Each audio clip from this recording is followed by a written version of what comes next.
નમસ્કાર, નિર્માણ ન્યૂઝની વિશેષ રજૂઆત શેર બજારના ધબકારા કાર્યક્રમ સાથે હું છું આપની સમક્ષ તનુ ખટીક। દર્શક મિત્રો, આ કાર્યક્રમમાં આપણે વાત કરતા હોઈએ છીએ શેર માર્કેટમાં કેવા બદલાવો થયા અને આગામી સમયમાં કેવા બદલાવો જોવા મળી શકે છે। રોકાણકારો કઈ બાબતોનું ધ્યાન દેવું જોઈએ, ગ્લોબલ લેવલ પર શું ચર્ચાઓ ચાલી રહી છે, અનેક મુદ્દાઓ પર આપણે વાત કરતા હોઈએ છીએ। આપણી સાથે શેર માર્કેટ એક્સપર્ટ હરેશભાઈ મોતિયાની જોડાઈ ગયા છે। હરેશભાઈ, આપનું નિર્માણ ન્યૂઝ પર સ્વાગત છે। નમસ્કાર દર્શક। હરેશભાઈ, પહેલા તો શરૂઆત કરીએ કે ગઈકાલે માર્કેટ કેવો રહ્યો અને આગામી દિવસોમાં રોકાણકારો કઈ બાબતોનું ધ્યાન દેવું જોઈએ અને કયા શેરમાં જે ઉતાર ચઢાવ થઈ રહ્યા છે તે અસર કરી શકે છે અને લોકોએ તે બાબત પર ખાસ ધ્યાન દેવું જોઈએ। આપની પહેલી પ્રતિક્રિયા। જો તમે મને મારા મતે તો માર્કેટ સારો એવો ઉછાળો આપી દીધો છે, ચાલી ગયો છે। ગઈકાલે સૌથી પહેલા સંકેત આપણને મળ્યો કે જ્યાં તમે જુઓ તો માર્કેટ એક જે શરૂઆતની જે કેન્ડલ બની એ રેન્જમાં જ માર્કેટ ટ્રેડ થતો હતો, એટલે સ્લગિશ થઈ ગયો। અગેન આનો મતલબ એ થાય છે કે માર્કેટે એક રન આપ્યું છે અને હવે માર્કેટ 4 રસ્તા ઉપર આવીને ઉભો થઈ ગયો છે અને now just waiting for a direction. હવે direction may be positive, may be negative, right? No doubt America અને ચાઇનાની એક ટ્રેડ ડીલ ચાલી રહી છે, યુએસમાં કંઈક મીટિંગ છે અને એનો આઉટકમ આવશે। જ્યાં સુધી કંઈક ન્યૂઝ જે બહાર આવ્યા છે એમાં ન્યૂઝ અમેરિકાના જે ઓફિશિયલ છે ત્યાંથી થોડોક એમ કહેવામાં આવ્યું છે કે પોઝિટિવ છે, રાઈટ?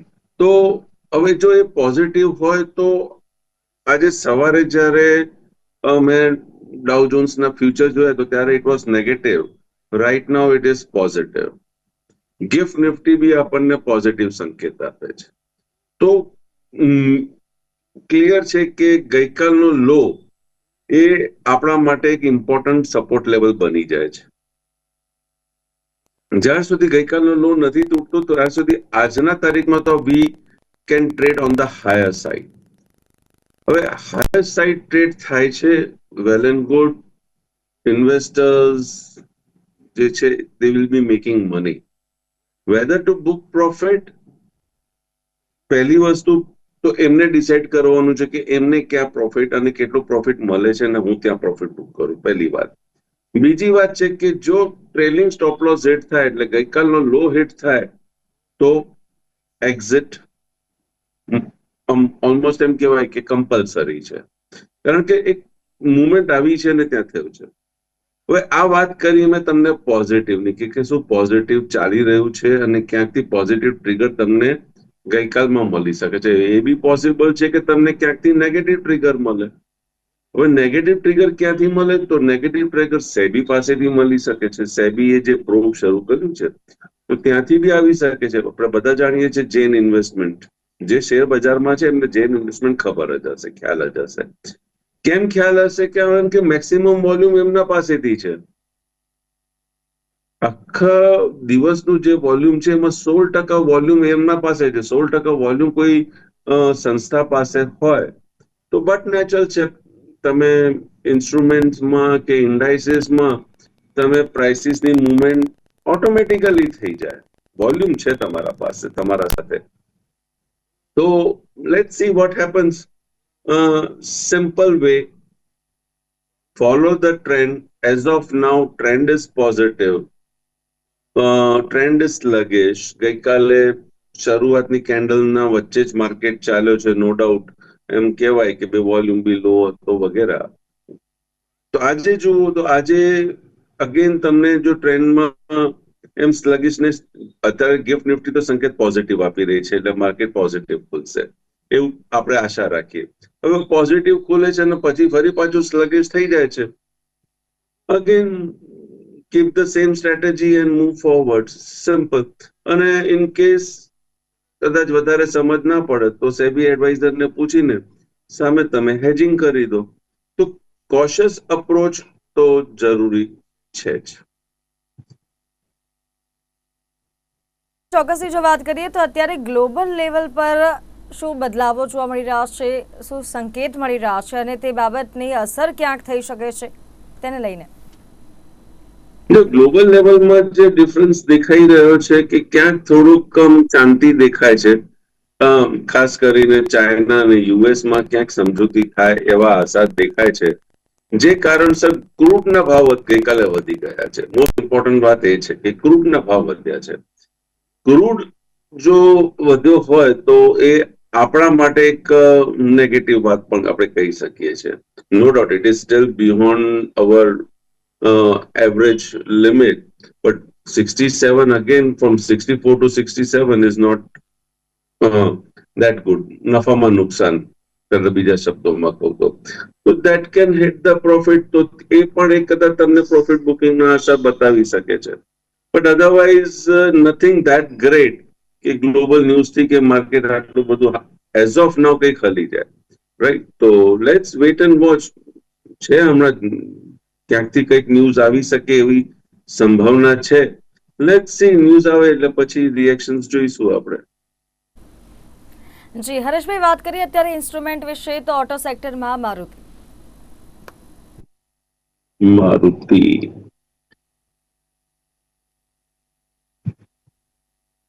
ગઈકાલે મારુતિ પોઝિટિવ ચાલ્યો હતો, રાઈટ? 2 દિવસથી પોઝિટિવ ટ્રેડ થાય છે. So obviously we are trading positive into it.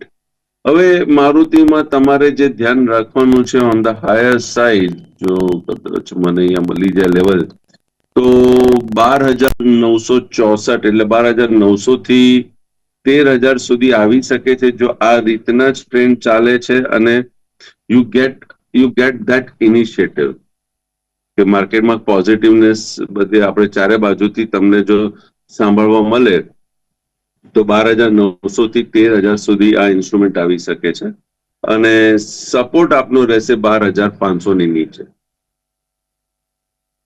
જી આગળ વાત કરીએ હીરો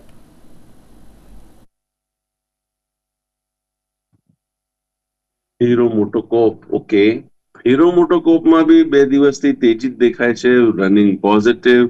અહીંયા રેઝિસ્ટન્સ મને જે દેખાય છે એ 4,600 ની આસપાસ દેખાય છે અને સપોર્ટ દેખાય છે 4,270. હું જે સપોર્ટ કહું છું એ ડેલી ક્લોઝિંગ બેસિસ ઉપર છે બંનેમાં. સિમેન્ટ સેક્ટરમાં વાત કરીએ હરેશભાઈ, અલ્ટ્રાટેક સિમેન્ટ.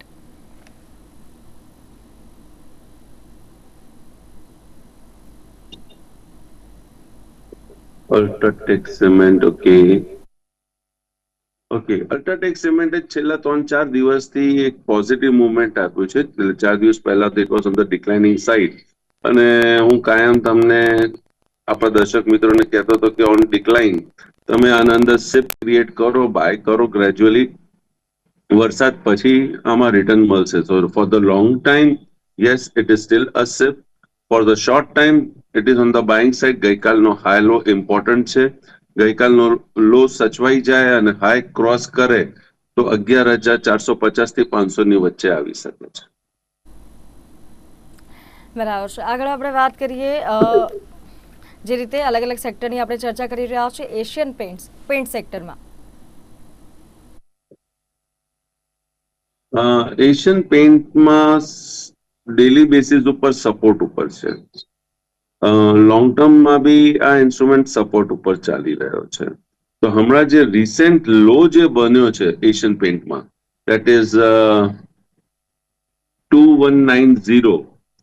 તો we have to take care of that level કે 2190 હોલ્ડ થાય છે કે નહીં. જો 2190 ની નીચે આ ઇન્સ્ટ્રુમેન્ટ થતો જોવા મળે ઓર 2248 ની નીચે પણ બંધ દેખાય અને એના નીચે જ કન્ટિન્યુઅસ ટ્રેડ કરે તો સમજી લેજો એશિયન પેન્ટમાં પ્રોફિટ બુકિંગ છે, વીકનેસ છે, રાઈટ? અને ઇન્ટ્રાડેમાં વાત કરીએ તો 2233 આ એક અગત્યનો લેવલ છે. જ્યાં સુધી આના ઉપર ટ્રેડ કરે છે you can bottom finish it. Okay, આગળ આપણે હરેશભાઈ વાત કરીએ બેન્કિંગ સેક્ટર વિશે. બેન્કિંગ સેક્ટરમાં ઘણા એવા બદલાવો પણ આવી રહ્યા છે. જો વાત કરીએ આઈસીઆઈસીઆઈ બેંક.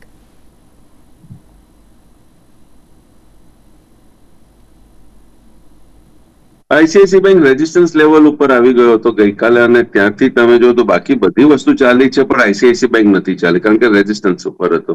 અને રેઝિસ્ટન્સ થી ક્લિયર કટ આપણને સેલિંગ પ્રેશર જોવા મળ્યું, અને 1445.85 એક સપોર્ટ હતો, એને બી બ્રેક કરીને એના નીચે બંધ આપ્યું છે. 1434 આસપાસમાં કંઈક બંધ આપણને જોવા મળ્યું છે. હવે ગઈકાલનો લો તોડશે તો હમણાં રિસેન્ટ નો જે લો બન્યો હતો દેટ ઇઝ અરાઉન્ડ છે 1420 to 30. In case a break થાય છે તો આપણે 1400 થી 1410 નો લેવલ આના અંદર આપણે માર્કેટમાં જોઈ શકીએ છીએ. અત્યારે બેન્કિંગ સેક્ટરમાં તો એચડીએફસી બેંક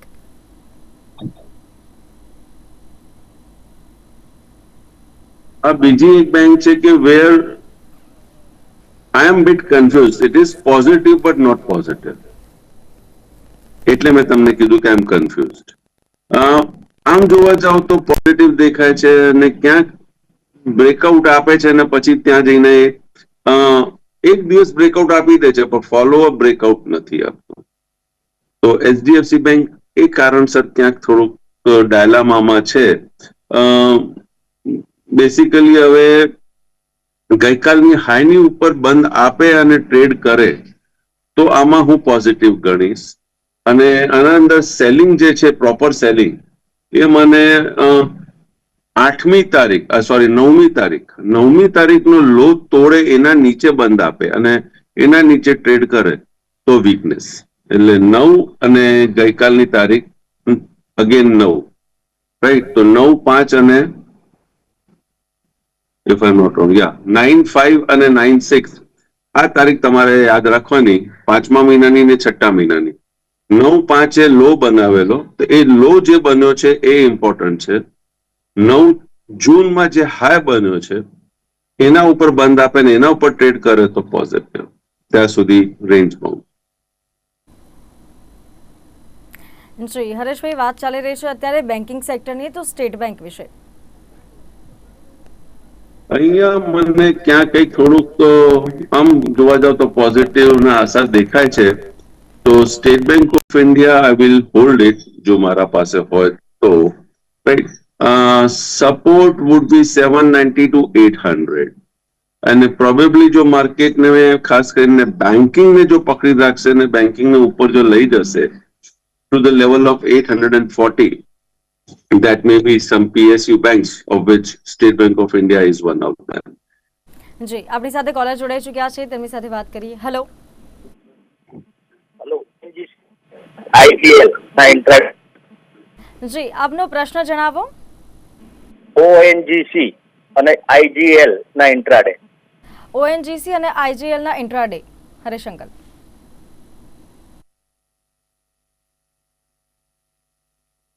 ONGC, ઓકે.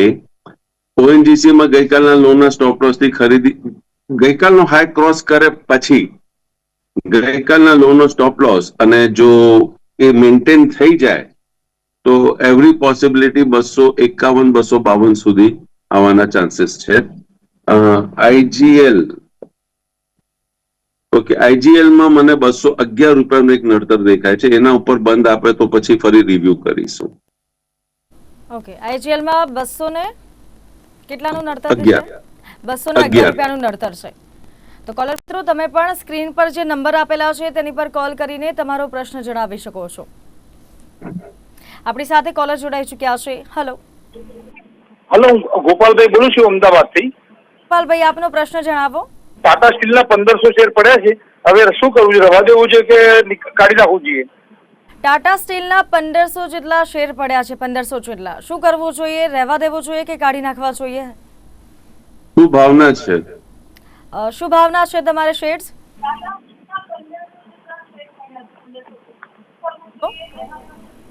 ગોપાલભાઈ, તમને મારો અવાજ સંભળાય છે? સંપર્ક કપાઈ ચૂક્યો છે. જો સવાલ છે તનુ આમાં, ઓકે તનુ, આમાં સવાલ છે કે પહેલી વાત તો મેં શરૂઆત કરી તો મેં કીધું કે એપેટાઇટ, કે તમારે કેટલો નફો જોઈએ છે એ તમારે નક્કી કરવાનું છે, રાઈટ? આપને જો આપનો નફો મળી ગયો હોય તો પ્રોફિટ બુકિંગ, આપને ના હજી વધારે નફો જોઈએ છે તો શું ટાઈમ ફ્રેમ છે? આપણે આજથી ગણી આજનો જે ભાવ છે આજના ભાવથી ગણી કે તમારો ટાઈમ ફ્રેમ શું છે? આજથી તમે મને કહો કે મારો ટાઈમ ફ્રેમ મહિનાનો છે, મારો ટાઈમ ફ્રેમ અઠવાડિયાનો છે, મારો ટાઈમ ફ્રેમ 3 મહિના, 6 મહિના, 12 મહિનાનો છે, તો એમાં આખું સ્ટ્રક્ચર બધું બદલાઈ જાય, સ્ટોપ લોસ બદલાઈ જાય, આખો નજરિયો બદલાઈ જાય, રીડિંગ બદલાઈ જાય, રાઈટ? તો question is incomplete. Again next. જી, આપણી સાથે અન્ય કોલર જોડાઈ ચૂક્યા છે. હેલો. મને વેદાંતા અને બજાજ ફિનસિવરના આજના લેવલ કેસના. વેદાંતા અને બજાજના બજાજ ફિનસિવર અને વેદાંતાના આજના કેસના લેવલ. ઓકે, વેદાંતા અને બજાજ ફિન્સર્વના આજના લેવલ. વેદાંતામાં ગઈકાલનો હાઈ ક્રોસ થાય તો આના અંદર કંઈક પોઝિટિવનેસ તમને જોવા મળે. ગઈકાલનો હાઈ 461.40 છે, તો આઈ વિલ કન્સિડર 462.50. આ એક ઇમ્પોર્ટન્ટ લેવલ છે. 462.50 ની ઉપર જો ટ્રેડ કરે તો હું આને 456.80, provided it trades above 462.50, તો 452 would be my support zone. Target 467, 473. Bajaj Finserv.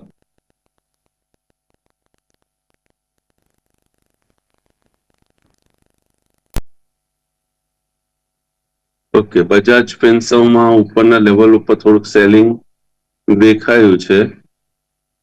Okay, let's see. અહીંયા રેઝિસ્ટન્સ મને દેખાય છે 2053 થી 2060. 2053 થી 2060 મારા માટે અહીંયા રેઝિસ્ટન્સ છે. એ ક્રોસ થશે તો હું આગળની તેજી વિચારીશ, નહીતર 2022 ની નીચે જો ટ્રેડ કરે કન્ટિન્યુઅસ તો 1986. જી, આપણી સાથે અન્ય કોલર જોડાઈ ચૂક્યા છે, તેમની સાથે વાત કરીએ. હેલો. હેલો. જી, આપનો પ્રશ્ન જણાવો. હા, કિરણભાઈ બોલ, વિદ્યાનગરથી. હવે મારી પાસે વખત 1100 રૂપિયાના 100 પડ્યા છે અને બીજા GHK ફાર્મા, ગ્લેક્સો ફાર્મા એ પણ 1100 રૂપિયાના 100 પડ્યા છે. તો લોંગ ટર્મ માટે મૂકી રાખવું કે હવે વેચી દેવાય? આપનો અવાજ ક્લિયર નથી આવી રહ્યો. આપનો પ્રશ્ન એકવાર ફરી રિપીટ કરશો? વખત 1100 માં લીધેલા છે અને GHK ફાર્મા, ગ્લેક્સો ફાર્મા. વખાડ 1100 માં લીધા હતા, પછી અને GHK ફાર્મા, ગ્લેક્સો ફાર્મા. જી જી, આગળ પ્રશ્ન પૂરો કરો. હા, તો મૂકી રાખું કે વેચી દેવાય? વખાડ 1100 માં લીધેલા હતા GST ના કંઈક ભાવમાં, તો એ રાખવા જોઈએ કે કાઢી નાખવા જોઈએ, એવો કંઈક પ્રશ્ન છે એમનો. અવાજ ક્લિયર નથી આવી રહ્યો, ટીવી નો અવાજ પાછળથી છે. જી, જો વોકટ ફાર્માએ ડબલ બોટમ બનાવીને હવે એના રેઝિસ્ટન્સના નજીક આવે છે, ધેટ ઇઝ 2035. તો હું 2035, 2050 ગણી લઉં તો રેઝિસ્ટન્સના નજીક આવે છે. લોંગ ટર્મ પરવ્યુ હોય, લોંગ ટર્મ મીન્સ 3 થી 5 વર્ષનો પરવ્યુ હોય તો આપ હોલ્ડ કરી રાખો. તમારે 1-2 દિવસનો પરવ્યુ હોય તો પ્રોફિટ બુક કરી શકો છો. ઓકે, આગળ આપણે વાત કરીએ કે શેર માર્કેટમાં કયા કયા બદલાવો ખાસ આવશે અને રોકાણકારોએ કઈ કઈ બાબતનું ધ્યાન દેવું જોઈએ. આપણે વાત કરી રહ્યા છીએ અને હરેશભાઈ, ખાસ કરીને આપણે છેલ્લા 2-3 દિવસથી વાત કરી રહ્યા છીએ નવા રોકાણકારો માટે, તો એમની માટે કોઈ ટિપ્સ? એમના માટે બીજી વાત કરું કે જે થઈ ગઈ છે એમાં સૌથી પહેલા તો તમે સાયકોલોજી તમારી મજબૂત કરો, તમારી સ્ટડી મજબૂત કરો. સ્ટડી કઈ રીતના મજબૂત કરશો અને સાયકોલોજી કઈ રીતની મજબૂત કરશો, બેસિકલી રીડિંગ જોઈએ. ફોર એક્ઝામ્પલ વાત કરું, મારે આજે ટ્રેડ કરવું છે, આજે છે 10 તારીખ, રાઈટ? તો હું 9 તારીખનો જે પણ માર્કેટમાં બિહેવિયર થયું છે, હું પહેલા 9 તારીખને સમજવાનો પ્રયત્ન કરીશ વ્યવસ્થિત રીતે. 9 તારીખમાં હું બિહેવિયર સમજી લઈશ કે કયા ઇન્ડાઇસીસ, જેમ કે નિફ્ટી છે, બેંક નિફ્ટી છે, આઈટી છે, વગેરે વગેરે બીજા બધા ઓટો, મેટલ વગેરે, કેપિટલ ગુડ્સ, એ બધાને હું જોઈશ કે ક્યાંક આપણને સારી મુવમેન્ટ મળી છે ને ક્યાં આપણને નેગેટિવ મુવમેન્ટ મળી છે, વોલ્યુમ શું છે વગેરે, રાઈટ. તો એ બધા પહેલા ઇન્ડાઇસીસ ને આપણે ચેક કરીશું, એના નીચે પછી બધા સેક્ટર્સ છે એને ચેક કરીશું. હવે ઇન્ડાઇસીસ અને સેક્ટર આ જો બંને એક સાથે ચાલતા હોય, ફોર એક્ઝામ્પલ બુલિશ, તો બંને બુલિશ થયું હોય તો સમજી લેવાનું એ સેક્ટર બુલ છે. પછી એ સેક્ટરની અંદરના આપણે ઇન્સ્ટ્રુમેન્ટ જોઈશું કે એ સેક્ટરમાં ઇન્સ્ટ્રુમેન્ટ્સ કયા છે. ઇન્સ્ટ્રુમેન્ટ્સ તો ઘણા બધા હોય છે, પણ સેક્ટરના ઇન્ડાઇસીસમાં અમુક જ ઇન્સ્ટ્રુમેન્ટ હોય, તો આપણે એ ઇન્સ્ટ્રુમેન્ટને ચેક કરીશું. એના અંદરથી આપણે ફાઇન્ડ કરીશું કે what are the instrument which made the sector move up, અને એ પોતે બી ઉપર ચાલ્યો છે. એને ફાઇન્ડ કરીને ઈઓડી ચાર્ટ ઉપરથી સાંજે આપણે એ બધી સ્ટડી કરી લઈશું. એટલે 9મી તારીખે હું આ બધી સ્ટડી કરીને શાંતિથી બેસીશ. પછી હું એના અંદર ન્યૂઝ ચેક કરીશ કે આ બધા જે ચાલ્યા કેમ ચાલ્યા, તો હું એ દિવસના ન્યૂઝ અને એના પાસ્ટના ન્યૂઝ એ હું જોઈશ. પછી એના પર મારી નજર હશે બીજા દિવસે સવારે, એટલે 10મી તારીખે સવારે. હું વાત કરું છું 9મી તારીખ ઈઓડીમાં, 10 તારીખમાં મારે કઈ રીતના ટ્રેડ કરવું. તો 10મી તારીખે સવારે હું એ પર્ટિક્યુલર સેક્ટરમાં હું ન્યૂઝ શોધવાનો પ્રયત્ન કરીશ. ગ્લોબલ ક્યુઝ શું મળે છે, ફોર એક્ઝામ્પલ મેટલ સેક્ટર છે તો મેટલ સેક્ટરમાં હું લંડન મેટલ એક્સચેન્જ કે કિટકો વગેરે ત્યાં જઈને હું એને વેરીફાઈ કરીશ કે આના અંદર શું છે, કે આને પુશઅપ મળે એવું છે કે નહીં, ચાર્ટમાં જોઈશ. અને પછી જ્યારે માર્કેટ ઓપન થઈ જાય, means after studying the complete about my instrument, my sector, my indices, પછી જ્યારે માર્કેટ ઓપન થાય ત્યારે મારી જે સ્ટ્રેટેજી જે છે એ મારી સ્ટ્રેટેજીને એ ફોલો કરે છે કે નહીં. Yes, if I am thinking કે હા અહીંયાથી આ વસ્તુ ઉપર જવી જોઈએ, તો શું એ મજબૂત દેખાય છે, સપોર્ટને રિસ્પેક્ટ આપે છે કે નહીં. હવે સપોર્ટને રિસ્પેક્ટ આપે છે કે નહીં એ મારે જોવાનું છે, અને પ્લસ મારે રિસ્ક રિવોર્ડ રેશિયો જોવાનું છે. એ રિસ્ક રિવોર્ડ રેશિયો કેલ્ક્યુલેટ કરીને મારો જે સપોર્ટ બન્યો હોય એ મારી બાઇંગ રેન્જમાં જો ઇન્સ્ટ્રુમેન્ટ આવી જાય ત્યારે ને ત્યારે જઈને હું એ ઇન્સ્ટ્રુમેન્ટમાં હું ખરીદી કરીશ. એટલે આ વસ્તુ ખાસ ઓવરઓલ જે છે એક મેં શોર્ટમાં તમને થોડુંક તનું સમજાવવાનો મેં પ્રયત્ન કર્યો છે આજે. જી, આપણી સાથે કોલર જોડાઈ ચૂક્યા છે, તેમની સાથે વાત કરીએ. હેલો. બેંક નિફ્ટીના એફઓના આજના લેવલ અને જગલના આજના લેવલ. બેંક નિફ્ટીના આજના લેવલ અને ઇફકોના આજના લેવલ. બેંક નિફ્ટી અને બીજું હું સમજો નહીં. બેંક નિફ્ટીના આજના લેવલ અને ઇફકોના આજના લેવલ. બેંક નિફ્ટીમાં 57,260 એક અગત્યનું લેવલ છે ઓન ધ રેઝિસ્ટન્સ સાઇડ ફ્યુચરમાં, અને સપોર્ટ છે 57,040. રાઈટ, આ એક રેન્જ છે કે જ્યાં બેંક નિફ્ટી મે બી કદાચ અથડાયા કરશે. આ રેન્જમાંથી બહાર આવશે તો 57,350 ની આસપાસનો બીજો એક રેઝિસ્ટન્સ જોવા મળે છે, અને in case on the lower side break થશે તો 56,950 ની આસપાસ છે. જી હરેશભાઈ, આજે જે પણ ઇન્સ્ટ્રુમેન્ટ વિશે વાત કરી તેમાં આપનો કોઈ પર્સનલ ઇન્ટરેસ્ટ? જે બી ઇન્સ્ટ્રુમેન્ટ વિશે ચર્ચા થઈ છે મારું ત્યાં કોઈ પર્સનલ હોલ્ડિંગ નથી. જ્યાં મારા મિત્ર, સગા સંબંધી, ફેમિલી મેમ્બર્સ ટ્રેડિંગ ને ઇન્વેસ્ટમેન્ટ કરતા હોય છે, કારણ કે ફેમિલી મેમ્બર્સ ઇન્વોલ્વ છે, તો આપ મારો ઇન્ડાયરેક્ટ ઇન્ટરેસ્ટ કહી શકો છો. જી, તો હરેશભાઈ આજે આપ આ ચર્ચામાં જોડાયા તે બદલ આપનો ખૂબ ખૂબ આભાર. નમસ્તે. તો દર્શક મિત્રો, હાલ શેર બજારના ધબકારા કાર્યક્રમમાં બસ આટલું જ. મને આપશો રજા. નમસ્કાર.